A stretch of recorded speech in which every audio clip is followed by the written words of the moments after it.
जय हिंद। आज की क्लास में हम लोग कक्षा 10th क्लास के मैथमेटिक्स के वास्तविक संख्या के पहले नंबर अध्याय का हम लोग सब क्वेश्चन पढ़ चुके थे। इस वीडियो में हम लोग सेकंड प्रश्नावली 1B के सभी क्वेश्चन को हम लोग पिछले वीडियो में कवर कर चुके थे। इस वीडियो में हम लोग इसी प्रश्नावली 1B के लघु तलीय क्वेश्चन के जो लास्ट नंबर क्वेश्चन है दोनों, इसे हम लोग समझेंगे कि यह संख्या जो है जांचना है कि प्राकृत संख्या n के पावर में कहीं 4 n के पावर 0 आ सकता है या नहीं आ सकता। क्वेश्चन समझते हैं हम लोग। क्वेश्चन है कि जांचे कि संख्या प्राकृत किसी प्राकृत संख्या n के लिए 4 के पावर n के अंत में शून्य आ सकता है यानी 0 आ सकता है कि नहीं आ सकता है। तो सबसे पहले हमें यह जानना होगा कि प्राकृत संख्या कहते किसको है और प्राकृत संख्या कितना होता है।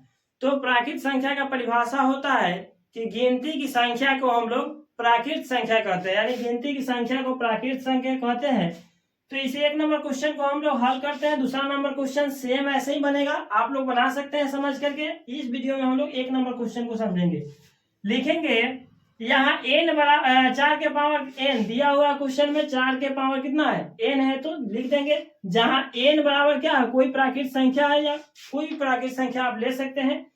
यानी n बराबर प्राकृत संख्या कहाँ शुरू होती है, 1 से शुरू होती है और अनंत तक जाती है, जिसमें से हम 8-9 संख्या तक लिखेंगे, डॉटर अनंत तक लिख सकते हैं।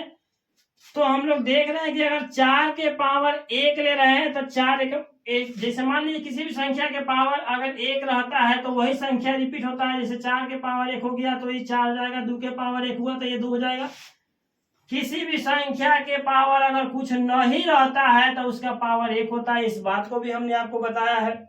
अगर वो वीडियो जो है इसका पांचवा चौथा तीसरा क्वेश्चन नहीं देखे हैं तो उस वीडियो का लिंक मैं इस वीडियो के डिस्क्रिप्शन में दे दिया हूं। आप यहां से देखकर सीख सकते हैं कि इससे जो पहले क्वेश्चन था उसे हम लोग कैसे सोल्व किए हैं। तो किसी भी संख्या के पावर अगर 1 रहता है तो वो संख्या क्या होती है, रिपीट हो जाती है। और इस 4 को हम लोग 2 गुने 2 भी लिख सकते हैं। उसी प्रकार से 4 के पावर अगर 2 रहे तो इसका मतलब 4 को हम लोग 2 बार लिखेंगे और 1 4 के बदले 2 को 2 यानी 2 दूना 4 और फिर इसके लिए 2 दूना 4। फिर उसी प्रकार से 4 के पावर 3 होगा तो 4 को हम लोग 3 बार लिखेंगे, क्यों है 4 क्यों है। और इसके भी हम लोग क्या लिखेंगे 4 चुका 2 दूना 4 फिर 2 दूना 4 फिर 2 दूना, ऐसे कर करके हम लोग लिखेंगे। फिर 4 के पावर 4 लिए है। तो इस प्रकार से हम पाते हैं कि 4 के पावर n गुणनखंड में अभाज्य संख्या कितना है 2 है। सबसे छोटी अभाज्य संख्या 2 होता है, क्योंकि अभाज्य संख्या का जो शुरुआत होता है वो 2 से ही शुरू होता है। ठीक है, आप इसे याद रखेंगे कि सबसे छोटी अभाज्य संख्या कितना होता है तो 2 होता है। आपके ऑब्जेक्टिव क्वेश्चन में इस टाइप के क्वेश्चन पूछे जाते हैं कि अभाज्य संख्या, सम संख्या, सबसे छोटी बड़ी संख्या, इस तरह से क्वेश्चन पूछा जाता है। फिर अंक गणित के मूलभूत परिमेय से 4 के पावर n में कोई दूसरे अभाज्य संख्या संभव नहीं है। कोई आ सकता है यहाँ पे, जैसे मान लीजिए 2 के अलावा 4 के पावर हम 3 लिख दिए तो ये तो हम इसको 2 गुना 2 ही लिखेंगे ना। जब एलसीएम निकालेंगे 4 के पावर 2 लिखे 10 लिखे 12 लिखे तो वो क्या होगा 5 से नहीं गुना होगा, 3 से गुना नहीं होगा। जब भी होगा तो 2 गुने 2 गुने या 4 गुने 4 रहेगा या 8 गुने 8 कर सकते हैं 64 लिखने के बाद में।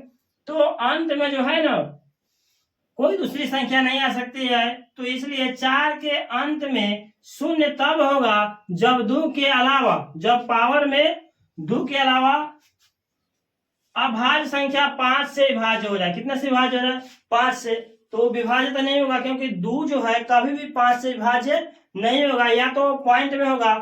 और एक बात, प्राकृत संख्या जो है ऋणात्मक भी हो सकती है और कभी कभार जो है इसको हम लोग और क्या बोलते हैं, प्राकृत संख्या जो है ऋणात्मक नहीं हो सकती है, सॉरी पूर्ण संख्या ऋणात्मक हो सकती है, दशमलव में हो सकती है, 0 से छोटा और 0 से बड़ा होता है। 0 से ही पूर्णांक संख्या पूर्ण संख्या जो है शुरू होती है।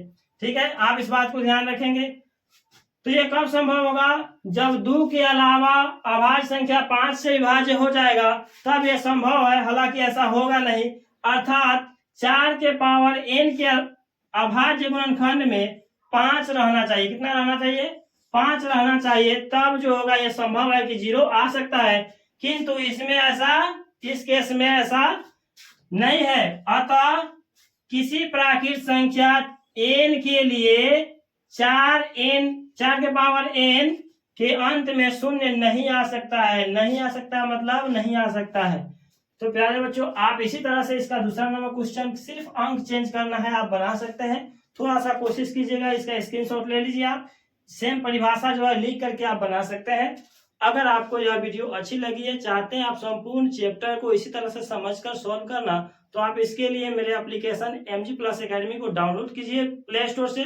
और यहाँ पे आप सभी के लिए एक बहुत ही बेहतरीन सा कोर्स मंजिल बैच 2026 के नाम से लॉन्च किया गया है, जहां से आप अपने संपूर्ण विषयों की तैयारी हर चैप्टर वाइज कर सकते हैं। प्यारे बच्चों, अगर आपको यह वीडियो अच्छी लगी तो मेरे चैनल को सब्सक्राइब, वीडियो को लाइक तथा शेयर कीजिए, ताकि मेरे हर आने वाले वीडियो का नोटिफिकेशन आपके पास सफलतापूर्वक पहुंच सके। डियर फ्रेंड्स, मिलते हैं अगले चैप्टर में हम लोग अगले वीडियो के साथ। तब तक के लिए धन्यवाद। जय हिंद।